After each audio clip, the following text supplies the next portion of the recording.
Hi hello welcome to our channel. నేను మిశ్రీ. ఈరోజు మనం చెప్పుకోబోయే కథ ప్రియనేస్తం పార్ట్ 15. కథ నచ్చితే లైక్ చేయడం మర్చిపోకండి ఫ్రెండ్స్.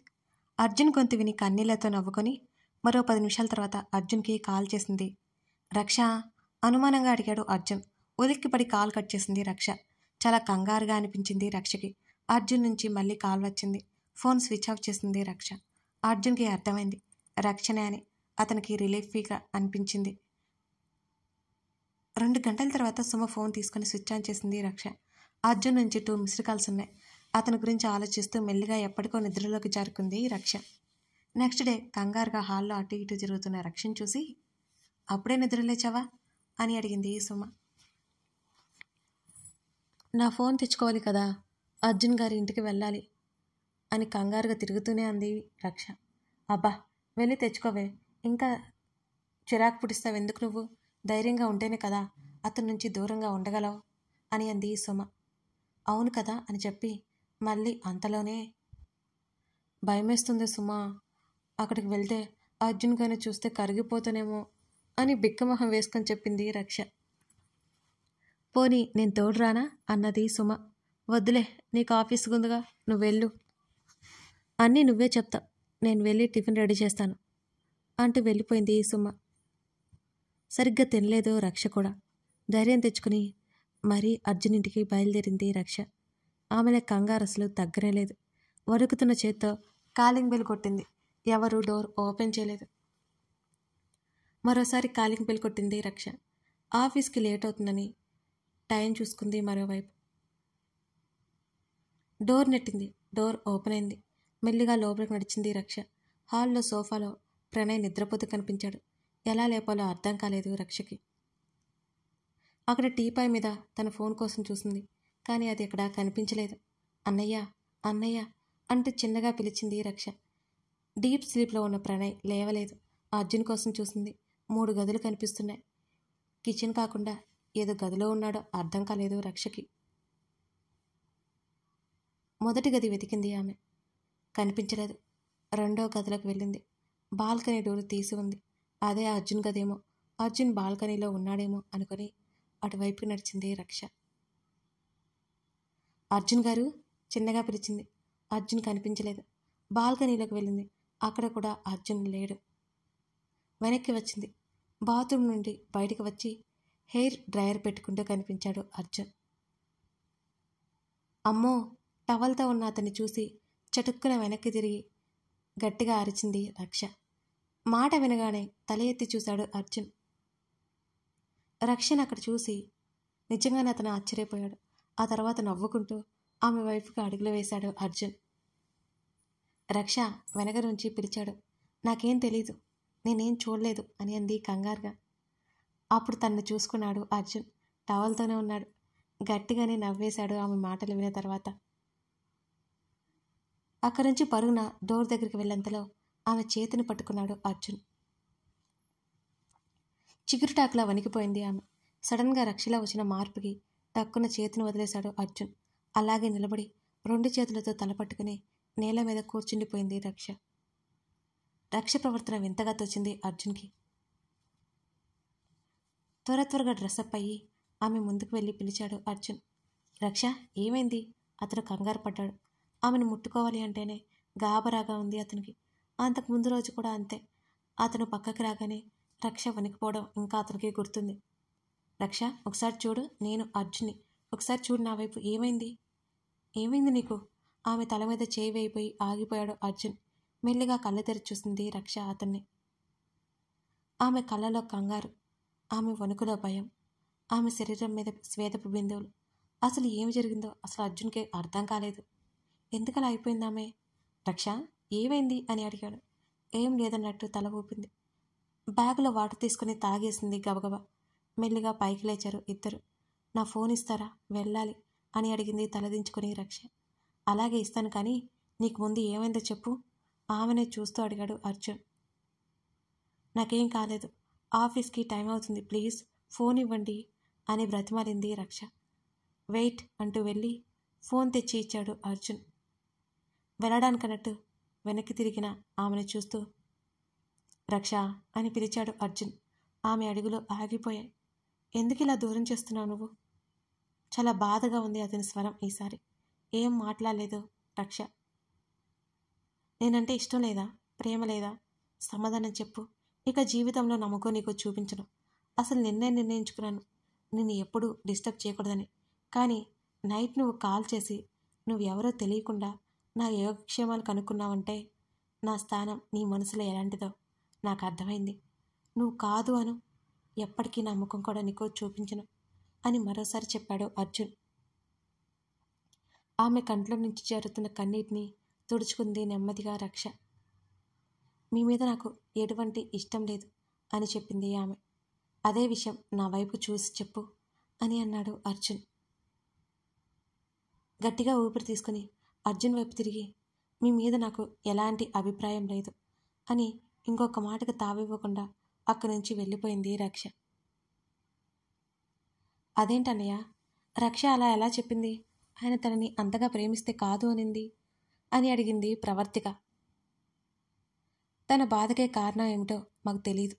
తను అనాథ, అర్జున్ని ప్రేమించడానికి పెళ్లి చేసుకోవడానికి అర్హత లేదు అనుకుంటోందని మాత్రం అర్థమైంది అని అన్నాడు ప్రణయ్. అయితే ఏమైంది?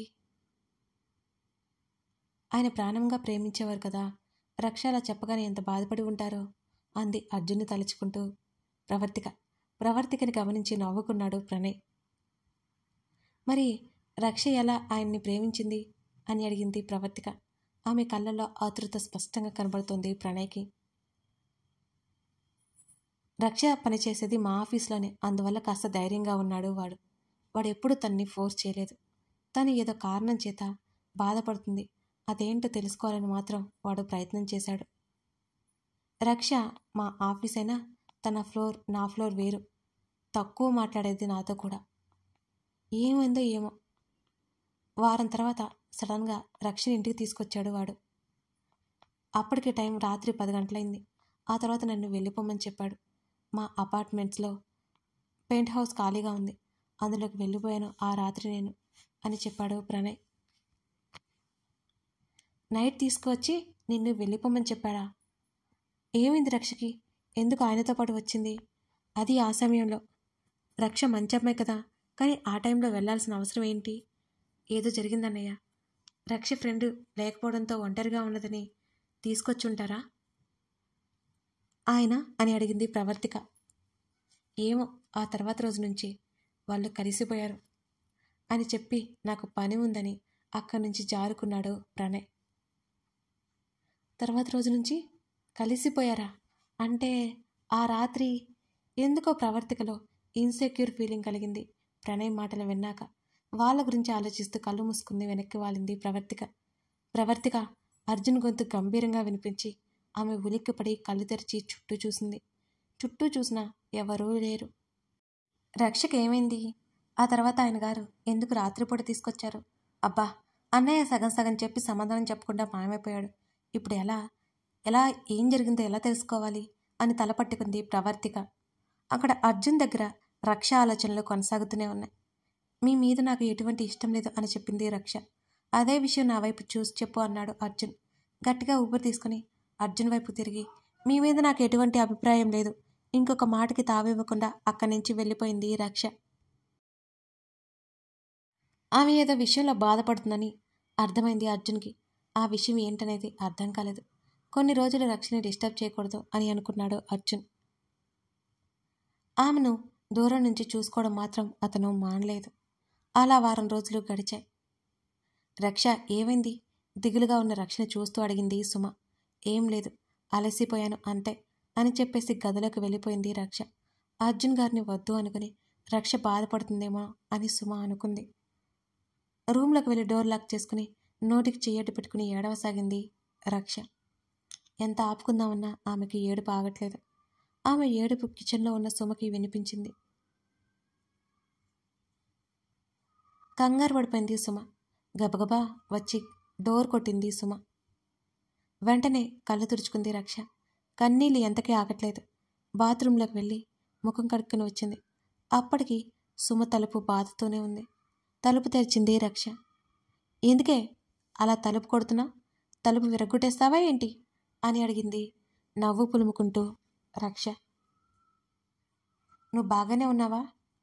లోపలికి వచ్చి అనుమానంగా అడిగింది సుమ. బాగున్నాను, నాకేమైంది? నువ్వు ఏడుస్తున్నట్టు అనిపించింది అని చెప్పింది సుమ. నేనెందుకు ఏడుస్తానే? ఇప్పుడు బాత్రూమ్ నుంచి బయటకు వస్తున్నాను, టవల్తో ముఖం తుడుచుకుంటూ చెప్పింది రక్ష. ఎందుకో నువ్వు చెప్పేది నిజమే అని నాకు అనిపించడం లేదు అని అంది సుమ. అబ్బా, నేను ఎందుకు ఏడుస్తానే? ఒకవేళ ఏడ్చినా నీ ముందే ఏడుస్తాను అయితే, అంతేగాని ఒక్కదాన్ని ఎందుకు ఏడుస్తాను? వంట చేసావా? ఆకలేస్తుంది అని హాల్లోకి నడిచింది రక్ష. ఏదో ఉందని అర్థమైంది సుమకి. తన అనుమానం బయట పెట్టకుండా, సరే పద, 10 నిమిషాలు అలా కూర్చో, అయిపోతుంది అని చెప్పి కిచెన్లోకి వెళ్ళిపోయింది. హాల్లో ఉన్న చిన్న పరుపు మీద కూర్చుంది. సుమ చూడకుండా కన్నీళ్లు తుడుచుకుంటూనే ఉంది రక్ష. వంట చేసి ఫ్రెష్ అయి వస్తానని వెళ్ళిపోయింది సుమ. ఇక కన్నీళ్లు దాగలేదు రక్షకి. వెంటనే కళ్ళు తుడుచుకొని సుమ వస్తుందని, సుమ రాగానే ఇద్దరూ భోజనం చేశారు. నాకు నిద్ర వస్తుంది అని వెళ్ళి పడుకుంది రక్ష. ఆమె కన్నీళ్లు దిండుని తడిపేశాయి. ఆ రోజు ఆఫీస్లో జరిగిన విషయం గుర్తురాగానే రక్షకి వణుకు పుడుతోంది. ప్రణయ్ మాట్లాడుతోంది రక్ష. కనిపిస్తే చిరునవ్వు నవ్వి పక్కకు వెళ్తోంది. ఇద్దరి వర్క్ చేసే ఫ్లోర్లు వేరు కాబట్టి ఎక్కువ కలవడం కుదరట్లేదు ఇద్దరికి. అలాగే ఆ రోజు ఈవినింగ్ ఎండీ పిలవమని చెప్పారు అని మేనేజర్ పిలవడంతో బ్యాగ్ ఫోన్ అక్కడే పెట్టి ఎండీని కలవడానికి వెళ్ళింది రక్ష. కమిన్ సార్ అని అడిగింది. కమిన్ రక్ష అని అన్నాడు అతను. రక్షకి ఆశ్చర్యంగా ఉంది. ఇంతమంది ఎంప్లాయీస్ ఉన్న ఆఫీస్లో ఎండీ తన పేరుని గుర్తుపెట్టుకోవడం ఏంటి? మొదటిసారి మాట్లాడాలి అనడం కాస్త కంగారుగా కూడా ఉంది రక్షకి. లోపలికి వెళ్ళి సైలెంట్గా నిలబడింది రక్ష. ఎండీ ఎంతకీ పలకపోవడంతో సార్ అని పిలిచారా అని అడిగింది. ఎండీ లేచి రక్ష దగ్గరికి రావడంతో కంగారు ఎక్కువైపోయింది ఆమెకి. నీకు ఎవరూ లేరని విన్నాను, నిజమేనా అని ఆమె వెనుకగా వచ్చి ఆమె భుజం మీద చేయి వేశాడు ఆ ఎండీ. అతని నుంచి దూరం జరిగి, మా అమ్మా నాన్న ఊర్లో ఉంటారు అని చెప్పింది కంగారుగా. చాలా భయంగా ఉంది రక్షకి ఆ సమయంలో. రక్ష చెప్పేది అబద్ధమని తెలిసి రక్షని చూసి వంకరగా నవ్వాడు. అంటే ఇక్కడ నువ్వు ఒంటరిగా ఉంటావన్నమాట అని అడిగింది. లేదు, మా అన్నయ్య ఉన్నాడు అని చెప్పింది రక్ష. ఒంటరిగా ఉన్న ఆడపిల్ల, అందులో అనాథ, ఆ మాత్రం చెప్పకపోతే ఈ సమాజంలో బ్రతకలేదని తెలుసు. ఎవరికైనా అదే చెబుతుంది రక్ష, ఒక్క అర్జున్కి తప్ప. ఓహో అనగానే సరే మరి నాతో నువ్వు నైట్ అని అతను మాట్లాడగానే గట్టిగా చెవులు మూసుకుంది రక్ష. ఏమైంది బేబీ, మీలాంటి వాళ్ళకి ఇది అలవాటేగా అతను అనగానే చుర్రున చూసింది రక్ష అతని వైపు. ఏంటి బేబీ, కోపం వచ్చిందా అని అడిగాడు అలాగే వంకరగా నవ్వుతూ. సార్, మీరు తప్పుగా మాట్లాడుతున్నారు. మీరు అనుకునేలాంటి అమ్మాయిని కాదు నేను. అలాంటి అమ్మాయిని కాదు ఆమె కంగారుగా చెప్పింది. అణిచిపెట్టి ధైర్యంగానే చెప్పింది. ఓహో, అంటే ఇంకా నీకు అనుభవం లేదన్నమాట. ఏమీ పర్వాలేదు, ఫస్ట్ నాతో ట్రై చేయి, ఆ తర్వాత అనుభవం వస్తుంది అని అన్నాడు అతను. రక్షకి ఏడుపు ఆగదు. మీరు చాలా తప్పుగా మాట్లాడుతున్నారు సార్. నేను జాబ్ రిజైన్ చేయడానికి సిద్ధమే, కానీ మీరు అనుకున్నట్టు జరగదు ఖచ్చితంగా చెప్పింది రక్ష. ఆహా, జాబ్ రిజైన్ అసలు జరగదు. నువ్వు 2 సంవత్సరాలు అగ్రిమెంట్ మీద సైన్ చేశావు, మర్చిపోయావా అని గట్టిగా నవ్వాడు అతను.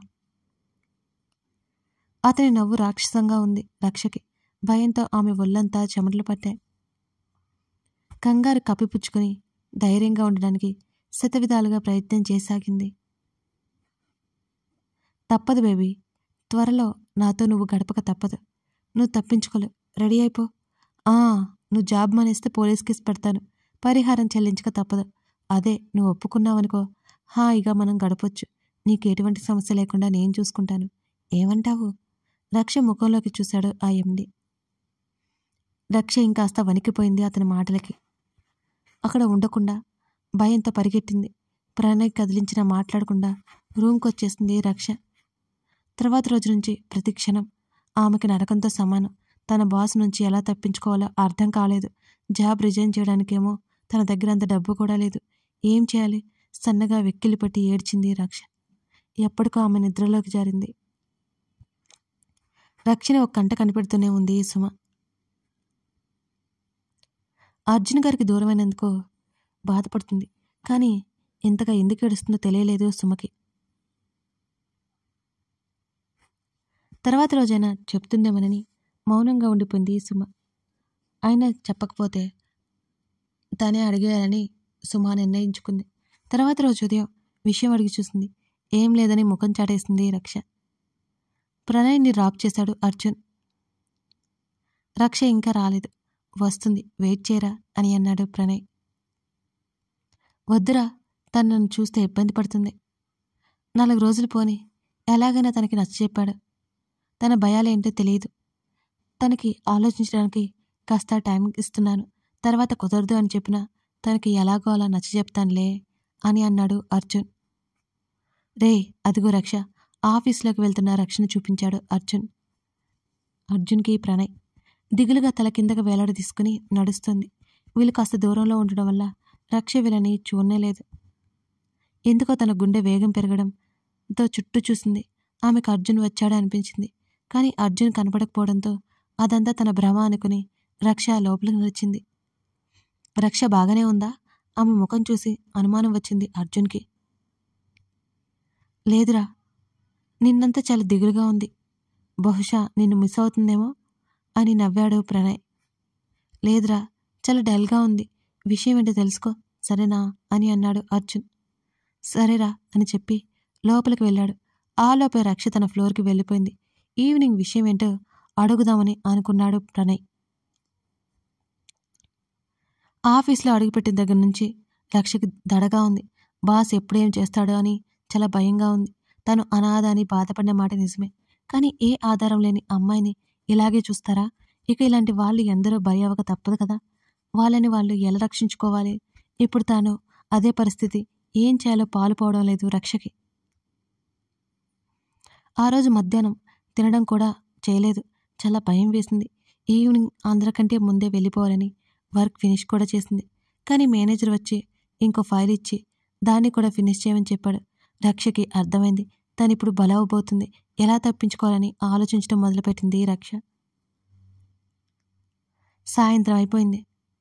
రక్ష మీద డౌట్గా ఉన్న సుమ అర్జున్ ఆఫీస్ కనుక్కుని అతని ఆఫీస్కి బయలుదేరింది. చాలా పెద్దగా ఉన్న ఆఫీస్ని చూసి సుమ ఆశ్చర్యపోయింది. తనని కనీసం లోపలికి రానిస్తారా అని అనుమానం మొదలైంది సుమలో. వాచ్మెన్ దగ్గరికి వెళ్ళి అర్జున్ గారిని కలవాలి అని చెప్పింది సుమ. అపాయింట్మెంట్ ఉందా అని అడిగాడు అతను. లేదు అన్నట్టు తల అడ్డంగా ఊపింది సుమ. మీరు ఈ ఆఫీస్లో పనిచేస్తే కలవచ్చు, లేకపోతే అపాయింట్మెంట్ తీసుకోవాలి అని క్లియర్గా చెప్పాడు వాచ్మెన్. సుమ చాలా బ్రతిమాలిన వాచ్మెన్ ససేమిరా అన్నాడు. సరే, అర్జున్ గారు ఎప్పుడు బయటకు వస్తారు అని అడిగింది. ఎప్పుడైనా రావచ్చు, తెలీదు అని చెప్పాడు వాచ్మెన్. అక్కడే ఆఫీస్ బయట అర్జున్ కోసం ఎదురు చూడసాగింది సుమ. ప్రణయ్కి ఆ రోజు లేట్ అవడంతో రక్ష వెళ్ళిపోయిందనుకున్నాడు. ప్యూన్ని అడిగాడు. పైన ఎవరూ లేరు సార్ అని చెప్పాడు. ప్రణయ్ వెళ్ళిపోయాడు. రక్ష, సర్కి ఇందాక నేను ఇచ్చిన ఫైల్ కావాలంట. వెళ్ళి సర్కి ఇచ్చి ఇంటికి వెళ్ళొచ్చు అని వంకరగా నవ్వి వెళ్ళిపోయాడు మేనేజర్. అప్పటికే ఆఫీసు ఖాళీ అయింది. మేనేజర్ వెళ్ళగానే బ్యాగ్ తీసుకుని బయటికి పరిగెత్తింది రక్ష. ఆలోపే డోర్లు క్లోజ్ అయ్యాయి. కంగారు పెరిగిపోయింది రక్షలో. ఆ ఫ్లోర్ అంతా లైట్స్ ఆఫ్ అయ్యాయి. భయంతో అలాగే గోడకి ఆనుకుని కింద కూర్చుండిపోయింది రక్ష. ఆమె శరీరం విపరీతంగా వణికిపోతుంది. తన బ్యాగ్లో ఉన్న ఫోన్ కోసం వెతికింది. కానీ అది కనిపించలేదు. తనే స్వయంగా లోపల పెట్టింది. కానీ ఫోన్ లేదంటే ఇందాక మేనేజర్ పని అని ఆమెకు అర్థమైంది. ఏం చేయాలో అర్థం కాలేదు. భయంతో వణికిపోతుంది రక్ష మాత్రం. ఎలా తప్పించుకోవాలని ఆలోచించసాగింది.